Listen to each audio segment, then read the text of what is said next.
tipi hormat sareng rerencangan sadayana.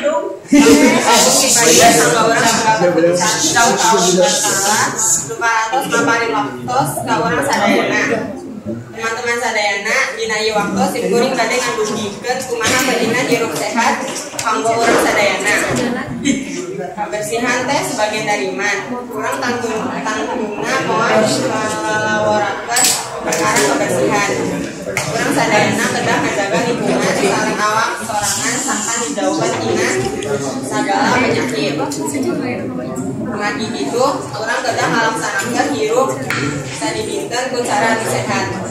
Saupami sadibinten urang menjaga kebersihan.